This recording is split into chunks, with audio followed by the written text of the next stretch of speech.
What's up, guys? Welcome to a new day.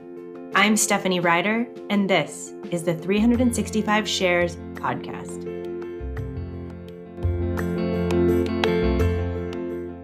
It's February 23rd, 2024, and today's topic is one day at a time. You've probably heard of the concept of one day at a time, even just in passing if you're not part of a 12-step program.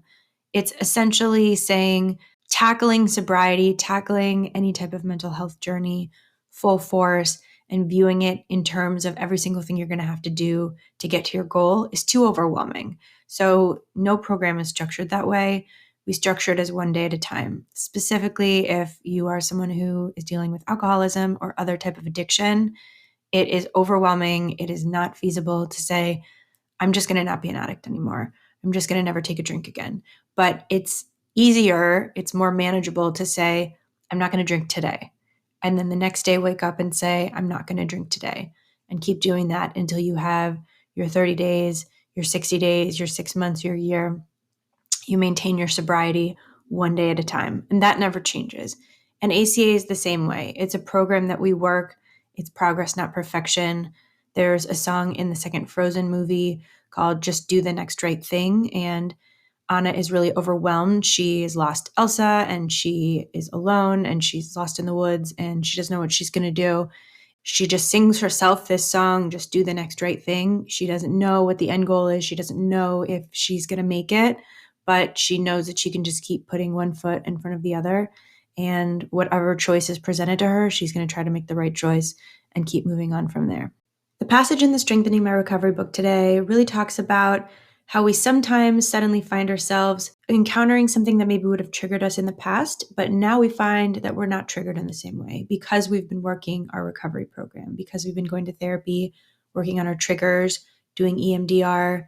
And it also talks about the feelings that we had in childhood of looking at other kids who seemed normal or seemed to have good lives, healthy parents.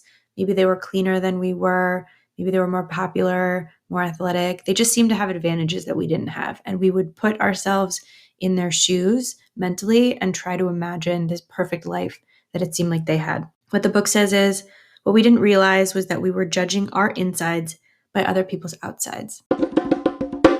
I'm Steph, and this is my share. The affirmation from the Strengthening My Recovery book says, on this day, I know that I am not now, nor have I ever been, less than anyone else. Isn't that just such a wonderful sentiment? I don't know that I've ever thought this before. I've never actually thought I've never been less than anyone else. It didn't actually occur to me that that was a reality. I have always grown up being compared to other people, comparing myself to other people, living in a world and society where we're constantly in comparison, in competition to other people, whether it's for jobs, for life partners, friendships, clothing, the best vacations, especially in influencer culture, the coolest life. It's really never occurred to me that I'm not now, nor have I ever been, less than anyone else. But I love that thought. And that made me think of a girl that I went to elementary school with. Her name was Jeanette. Her mom always sent her to school with perfectly braided hair. Pigtail braids, but they would be kind of intricate and they looked like something out of a movie like Heidi or the show Little House on the Prairie, just like an old-fashioned show where the girl's hair would always be done really nicely. And she always had a cute outfit and she was always really smiley and she just seemed really happy. And I never woke up and had my mom braid my hair.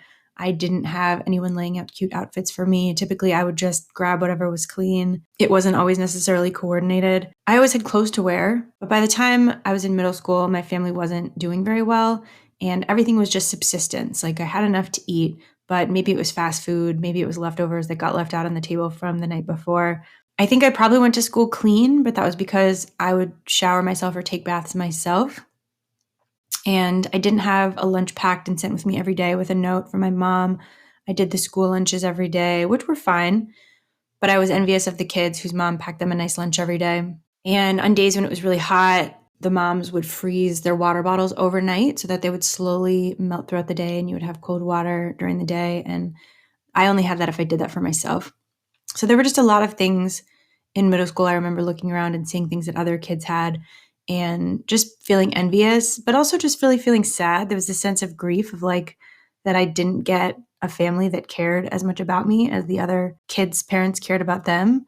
And I don't remember really being like jealous or angry at the kids themselves. It was just this grief. Like, why don't my parents love me? Why don't they have their act together enough to take as good of care of me as I'm seeing other kids' parents take care of them? And just on a whim, I Googled her name. I remember her last name as well.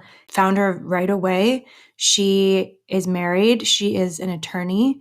And the picture on her firm's website, she looks pretty much exactly the same as she did when we were kids. Very beautiful. Her hair is blown out instead of braided. And it really kind of just goes to show how important it is to set your kids up for success. And I hope that she has moved through life with confidence. I hope that she has had a lot of support. I hope that she's happy in her marriage and that she has kids. It's just really kind of nice to see that. And maybe I'll connect with her on LinkedIn. I don't know. It was just interesting because I have thought about her periodically over the years, but I've never Googled her until today. So it's kind of just nice to see, like, she seemed to have so much promise when we were kids, and it seems like she's lived up to it. She seems to be in the same general area we grew up in and, has roots there, which is awesome. So anyone out there who didn't have all the advantages growing up, I totally feel you. It's hard. There are times when I think that I could have been in a better place in life if things had been different in my childhood. I actually took the LSAT at one point after I graduated college and did pretty well in it. I got in the 91st percentile, but I just really couldn't get my head around going back to school. I didn't want to study more, and I got promoted at work at the same time and was just talking to all of my friends who were lawyers, and they were like, don't be a lawyer. We hate it. You're billing your time in 15-minute increments, and we're never going to pay for student loan debt. So I just made a decision at the time not to go to law school, and it's fine. I do work with lawyers a lot, but I'm more on the data analytics side in my career, and I enjoy that. So I have no regrets really there. But I'm happy to see someone that I grew up with be happy and successful. That's really nice. And I'm really thankful to be in a place in my recovery journey where I'm not judging my insides or my outsides by looking around at my peers, even people that I went to college with that I'm still friends with. Their lives have been on a different path than mine, but it's what's right for them. And I'm really happy for them and their success and their happiness. And I more and more feel happy with my path, my trajectory. I think the goal is just keeping the focus on myself, doing the things that make me happy, not trying to get what it looks like other people have. Because I also know from talking to my friends that they obviously have their own frustrations. They have family problems that they deal with. They have frustrations in their marriage. They have the stress of raising kids and trying to give them the best life possible, whether they had a great life as a kid or whether they're trying to do 100 times better than what they got. So nobody's life is perfect. My life is not perfect, but I'm just keeping the focus on myself. I'm taking it one day at a time, and we're moving forward.